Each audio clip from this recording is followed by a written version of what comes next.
Hello everyone, hello and welcome back to our channel. आज की video में हम अपनी एनसीईआरटी एग्जाम्पलर का second chapter that is polynomials उसके क्वेश्चंस करने वाले हैं। आई होप आप लोगों की बहुत अच्छी प्रिपरेशन चल रही होगी बोर्ड एग्जाम के पॉइंट ऑफ व्यू से। बहुत ही जल्द हम लोग आपके हर चैप्टर के मैथ्स और साइंस के अंदर जितने भी चैप्टर्स हैं सारे चैप्टर्स की वन शॉट रिविजन वीडियोज भी लेकर आने वाले हैं। ठीक है, so let's get started with the today's video. आज की वीडियो में हम पॉलिनोमियल्स की एनसीईआरटी एग्जाम्पलर से फर्स्ट एक्सरसाइज स्टार्ट करेंगे। फर्स्ट एक्सरसाइज मेनली आपके एमसीक्यूज के ऊपर होने वाली है एंड फॉलोइंग वीडियोस में जैसे हम करते आ रहे हैं बाकी एक्सरसाइजेस कंटिन्यू करेंगे। ठीक है, तो आज हम 2.1 से स्टार्ट करते हैं। यहाँ पे हमारे पास अराउंड 11 एमसीक्यू क्वेश्चंस है। फटाफट से करते हैं, बहुत लंबी वीडियो नहीं होने वाली है। आपको हमेशा जो भी आप एमसीक्यू कर रहे हो तो स्पीड मेंटेन करने के लिए आपको क्या लेके चलना है, 1 मिनट पर एमसीक्यू। 1 मिनट से ज्यादा नहीं लगना चाहिए कोई भी एमसीक्यू सॉल्व करने में। ठीक है, तो फर्स्ट क्वेश्चन क्या बोल रहा है, one of the zeros of the quadratic polynomial. ये क्वाड्रेटिक पॉलिनोमियल गिवन है, इसका एक जीरो बोल रहे हैं आपको कि -3 है, तो आपको k की वैल्यू फाइंड आउट करनी है। अगर एक जीरो -3 है मतलब -3 पर ये इक्वेशन जो है वो जीरो के इक्वल होनी चाहिए। जीरो मतलब कि जब आप x की वो वैल्यू पुट करो तो पूरी की पूरी इक्वेशन जीरो हो जानी चाहिए। करेक्ट, अगर -3 मैं रखूं x की जगह पे तो इक्वेशन जीरो के इक्वल होनी चाहिए क्योंकि -3 is a zero of this equation. तो -3 रख लेते हैं, -3 + 1 इज इक्वल टू 0। -3 का होल स्क्वायर 9, तो ये इक्वेशन कैसे हो गई, 9k - 1 - 3k + 1। इसको खोल दो, 9k - 9 - 3k + 1 is equal to 0।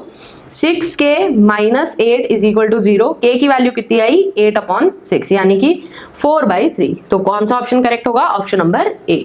ठीक है, नेक्स्ट सेकंड क्वेश्चन क्या बोल रहा है, quadratic polynomial whose zeros are. आपको क्वाड्रेटिक पॉलिनोमियल के जीरोज बता रखे हैं, आपको पॉलिनोमियल लिखना है। तो इसके अंदर हमें क्या यूज करना है, आपको पता है जनरल इक्वेशन क्या होती है क्वाड्रेटिक पॉलिनोमियल की, ax² + bx + c is equal to 0। और यहाँ पर जो a b c है इनको हम मतलब सम ऑफ प्रोडक्ट्स और सम ऑफ रूट्स और प्रोडक्ट ऑफ रूट्स के फॉर्म में रिप्रेजेंट कर सकते हैं। कैसे, सम ऑफ जीरोज क्या होता है, -b/a। अगर अल्फा और बीटा दो जीरोज हैं या दो रूट्स हैं इस इक्वेशन के, तो सम ऑफ जीरोज या सम ऑफ रूट्स क्या हो जाएगा, अल्फा प्लस बीटा की वैल्यू -b/a। और इस इक्वेशन से अगर हम कंपेयर करें तो -b/a हो गया। रूट्स आपको गिवन है -3 और -4, तो -3 + 4 कितना हो जाएगा आपका +1। ठीक है, तो -b/a की वैल्यू कितनी होनी चाहिए, +1। और प्रोडक्ट ऑफ रूट्स क्या होता है, c/a। Product of roots, roots क्या गिवन थे, -3 और 4 यानी कि ये कितना हो गया, -12। तो अब अगर आप कंपेयर करो, अगर मैं यहाँ पर देखूं 1 के, यहाँ पे भी 1 है यहाँ पे भी 1 है, तो अगर मैं a की वैल्यू 1 रखूं, b की वैल्यू -1 रखूं और c की वैल्यू -12 रखूं, तो ये दोनों इक्वेशन सेटिस्फाई हो रही है। तो इन चीजों को, इन कोफिशिएंट्स को यूज करते हुए क्वाड्रेटिक पॉलिनोमियल लिख लो। पॉलिनोमियल क्या होगा, x² - x - 12 is equal to, मतलब ये होगा आपका क्वाड्रेटिक पॉलिनोमियल। ऐसा कोई ऑप्शन दिख रहा है नहीं, क्योंकि यहाँ पर माइनस नहीं है, यहाँ पे माइनस होना चाहिए था। क्या करो, ये कुछ 6 में दिख रहा है, तो क्या करो, इस पूरी इक्वेशन को 2 से डिवाइड करो। अगर हम दोनों साइड 2 से डिवाइड करते हैं तो रूट्स चेंज नहीं होते, किसी भी अगर कांस्टेंट से क्वाड्रेटिक को डिवाइड करते हैं तो 2 से डिवाइड करोगे तो क्या आएगा, x² / 2 - x/2 - 2 6 = 12 -6 आ रहा है। यही option number C will be my answer.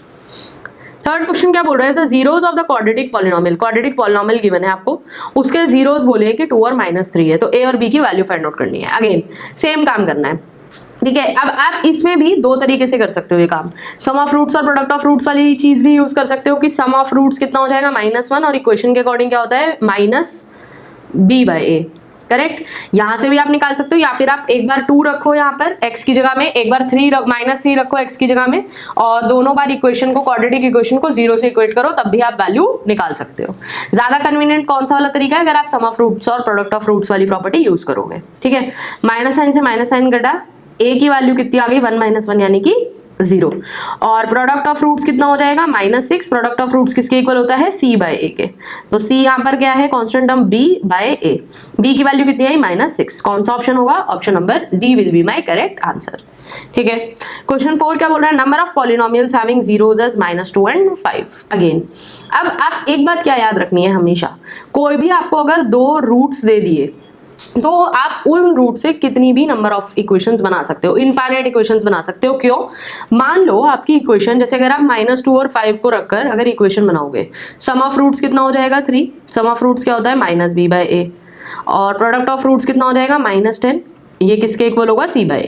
तो a की वैल्यू 1 ले लो तो x², b की वैल्यू ले लो -3, -3x, c की वैल्यू ले लो -10। ये बनेगा आपका क्वाड्रेटिक पॉलिनोमियल इन जीरोस के अकॉर्डिंग। अब आप इस क्वाड्रेटिक पॉलिनोमियल को किसी भी कांस्टेंट से मल्टीप्लाई करोगे, रूट्स तब भी उसके यही रहेंगे उस क्वाड्रेटिक पॉलिनोमियल के। आप इस इक्वेशन को 2 से मल्टीप्लाई करो, इसको 3 से करो, 4 से करो, किसी से भी करोगे रूट्स चेंज नहीं होंगे। तो ऐसे करके कि infinite number of positive constants हो सकते हैं जिनके साथ इस इक्वेशन को मल्टीप्लाई कर सकते हो। उस रीजन से इनफाइनाइट नंबर ऑफ पॉलिनोमियल्स हो सकते हैं ऐसे जिनके रूट -2 और 5 हो। तो आंसर क्या हो जाएगा? Option number D, more than 3, क्योंकि इनफाइनाइट पॉसिबिलिटीज है। क्वेश्चन 5 क्या बोल रहा है? Given that one of the zeros of the cubic polynomial, cubic polynomial है, इसके एक रूट बता रखा क्या है? 0। ठीक है, product of the other 2 roots. Cubic polynomial के केस में अगर आप 2 रूट्स लोगे इक्वेशन के, 2 रूट्स एट अ टाइम, और उनका प्रोडक्ट लोगे तो वहां पर वो प्रोडक्ट किसके इक्वल होता है? c/a के। ठीक है, तो sum of product of 2 zeros at a time किसके इक्वल होगा? c/a के। मान लो 3 रूट्स ले लेते हैं, अल्फा बीटा गामा, तो alpha beta plus beta gamma plus gamma alpha. ठीक है, तो sum of product of zeros taken 2 at a time किसके इक्वल होगा? c/a के। एक जीरो क्या है? 0 के इक्वल है। मान लो अल्फा की वैल्यू अगर 0 है, अगर अल्फा 0 हो गया तो ये वाला टर्म 0 हो गया और ये वाला टर्म भी 0 हो गया। बीटा और गामा बचा। आपसे यही पूछा है कि बाकी के जो 2 रूट्स हैं उनका प्रोडक्ट क्या होगा, यानी कि बीटा इंटू गामा की वैल्यू बतानी है। बीटा इंटू गामा डायरेक्टली किसके इक्वल होगा? c/a के। Option number B will be my correct answer. Question number 6 क्या बोल रहा है? One of the zeros of the cubic polynomial, इस क्यूबिक पॉलिनोमियल का एक 0 -1 है, आपको बताना है बाकी दोनों जीरोस का प्रोडक्ट क्या होगा। ठीक है, अगर -1 इसका एक 0 है तो -1 पे वैल्यू 0 होनी चाहिए इस पॉलिनोमियल की, यानी कि अगर मैं -1 रखूं x की जगह पे तो -1 plus a minus B plus C is equal to 0। यहां से मुझे एक चीज क्या पता लग रही है कि c किसके इक्वल है? 1 माइनस a प्लस b के इक्वल हो जाएगा c।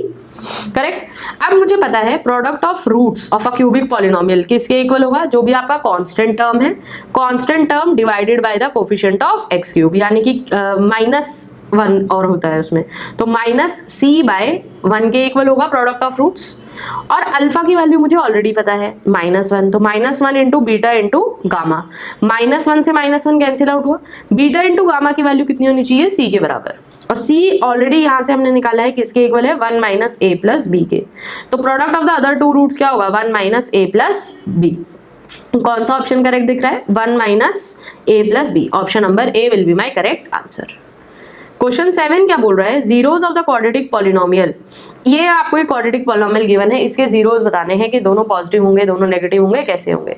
देखो, एक कन्वेंशनल वे क्या है कि आपको क्वाड्रेटिक इक्वेशन के रूट्स निकालने आते हैं, या तो आप डायरेक्टली फॉर्मूला यूज कर लो, तो -b plus minus root b² minus 4ac/2 है, उससे आप रूट्स निकालो और रूट्स का जो भी साइन आएगा उससे आप ऑप्शन मार्क कर सकते हो। ठीक है, जैसे अगर आप इस केस में यहाँ पर रूट्स निकालोगे तो रूट्स आएंगे -1.3 और -97.7। बट ये थोड़ा सा लंबा तरीका है क्योंकि आपको रूट्स निकालने के लिए बोला नहीं है, बट खाली साइन बताने के लिए आप रूट्स निकालो, बहुत इनएफिशिएंट तरीका है। तो आंसर तो वैसे हमें दिख रहा है कि दोनों नेगेटिव होंगे, बट एक चीज आप डायरेक्टली क्या याद रख सकते हो कि अगर a पॉजिटिव हो और b भी पॉजिटिव हो और c भी पॉजिटिव हो, ठीक है, या फिर a नेगेटिव हो और b भी नेगेटिव हो और c भी नेगेटिव हो, इन दोनों ही सिनेरियो में दोनों में से कोई भी एक सिनेरियो अगर होगा तो दोनों के दोनों रूट्स कैसे होंगे? नेगेटिव। ठीक है, ये चीज हमको याद रखनी है। ठीक है, मतलब हम क्या बोल रहे हैं? अगर तीनों चीजें पॉजिटिव हो, मतलब a b c तीनों कांस्टेंट टर्म और दोनों कोफिशिएंट्स पॉजिटिव हो तो भी रूट्स नेगेटिव होंगे, मतलब अगर सेम साइन है सबका, और अगर सारी चीजें नेगेटिव होंगी तो भी रूट्स नेगेटिव होंगे। जब जब सबका साइन सेम है तब तब सारे रूट्स नेगेटिव होंगे, अगर साइन डिफरेंट है तो फिर रूट्स दोनों नेगेटिव नहीं होंगे। ठीक है, क्वेश्चन नंबर 8 में आंसर क्या हो, तो क्वेश्चन नंबर 7 में आंसर क्या हो जाएगा? Option number B, both negative. Question 8 क्या बोल रहा है? Zeros of the quadratic polynomial, आपको एक क्वाड्रेटिक पॉलिनोमियल गिवन है, आपसे जीरोस पूछे हैं कितने होंगे, तो जीरोस कैसे निकाल सकते हैं? यहाँ पे वहीं पे सेम चीज -b प्लस माइनस वो वाला फॉर्मूला यूज कर सकते हो, तो -k plus minus root k² minus 4k/2 ये हो जाएगा जीरोस। अब हमें पता है कि अगर जो हमारे जीरोस हैं वो पॉजिटिव, मतलब अगर वो रियल हैं, तो रियल कब होंगे वो? जब ये जो रूट के अंदर जो क्वांटिटी है k² माइनस 4k, अगर मैं k यहाँ से कॉमन ले लूँ तो k minus 4, k minus 4, this should be greater than 0।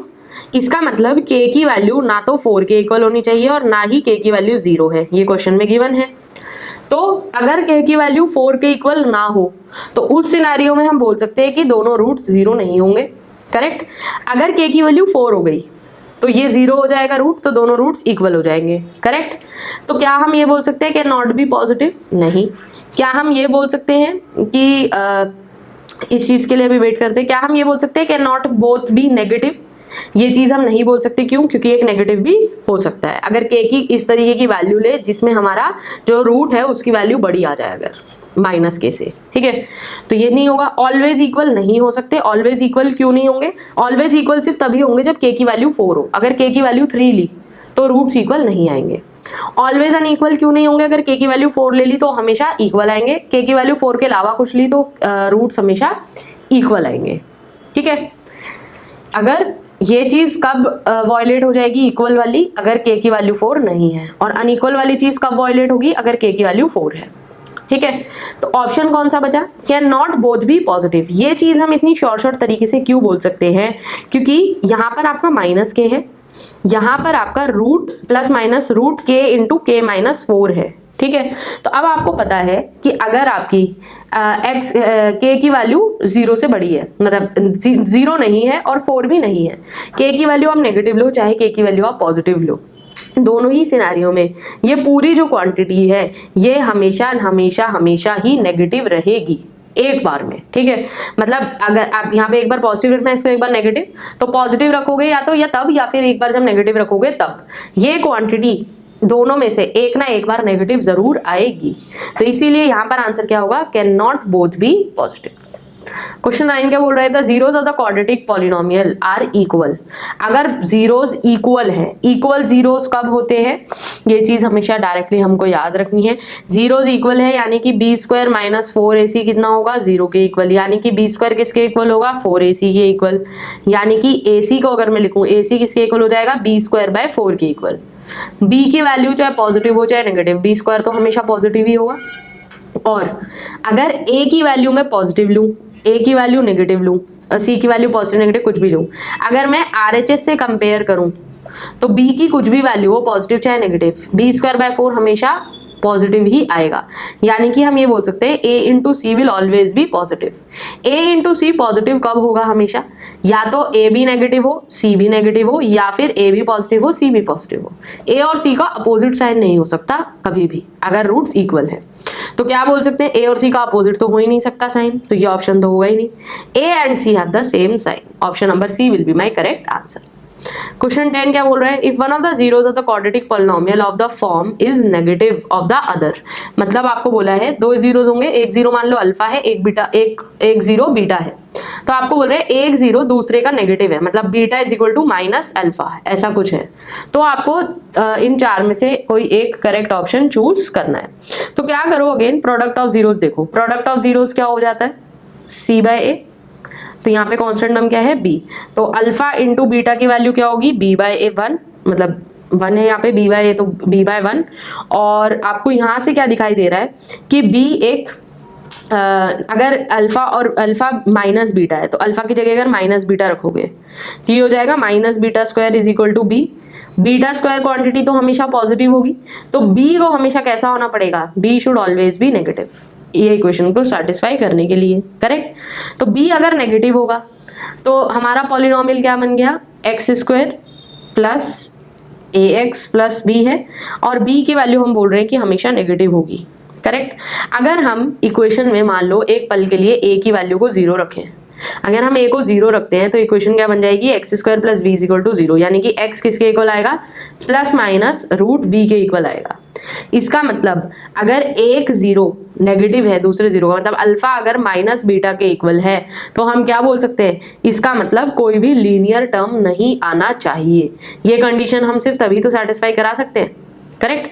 और किसी भी सिनेरियो में अगर a की वैल्यू कोई भी नॉन जीरो, अगर a कोई भी नॉन जीरो टर्म हो तो ये वैल्यू कभी भी, ये कंडीशन कभी भी सेटिस्फाई नहीं होगी, कभी भी, ठीक है, तो इसका मतलब क्या है, इस सिनारियो में जब a 0 रखेंगे तभी b की वैल्यू नेगेटिव लेंगे तो ही ये पूरी फंक्शनिंग वर्क करेगी, यानी कि कोई भी लीनियर टर्म नहीं होना चाहिए। और जो कांस्टेंट है, कांस्टेंट इस केस में हमारा b था, कांस्टेंट हमेशा कैसा होना चाहिए, नेगेटिव। इसका मतलब it will have non linear term and the constant term is negative, यानी कि option number A will be my correct answer. Last question देखो, बड़ा इजी है, आपसे पूछा है कि इनमें से कौन सा ग्राफ क्वाड्रेटिक पॉलिनोमियल का नहीं है। तो हमें पता है क्वाड्रेटिक पॉलिनोमियल का graph at the max x axis को कितनी जगह पे कट कर सकता है, 2 जगह पे, करेक्ट। या फिर ऐसा हो सकता है कि अगर कोई भी रियल सॉल्यूशन नहीं है तो वो कहीं पे कट ना ही करे, तो ये भी ग्राफ हो सकता है क्वाड्रेटिक का। ये भी हो सकता है, यहाँ ये ग्राफ किस सिनारियो में है, जब इक्वल रूट्स है, एक ही जगह पे कट कर रहा है इसलिए। और ये तो हमारा जनरल ग्राफ है ही, 2 रूट्स है जहां पे कट कर रहा है। बट फोर्थ ऑप्शन देखोगे तो this will be my correct choice, क्योंकि ये कभी भी क्वाड्रेटिक पॉलिनोमियल का ग्राफ नहीं हो सकता। क्यों? क्वाड्रेटिक पॉलिनोमियल में क्योंकि एट द मैक्स 2 ही रूट्स हो सकते हैं। ये ग्राफ एक्स एक्सिस को 3 जगह पे कट कर रहा है। ये किसका ग्राफ हो सकता है, ये क्यूबिक का ग्राफ तो हो सकता है, बट क्वाड्रेटिक का कभी नहीं होगा। ठीक है, तो option D will be my correct answer in this case. I hope आप लोगों को आज की वीडियो अच्छी लगी होगी। If you found this content helpful then do like, share and subscribe to our channel. Also share this video with your friends, and if you are liking the content then do post your feedback in the comment section. Thank you so much for watching the video. See you in the next video.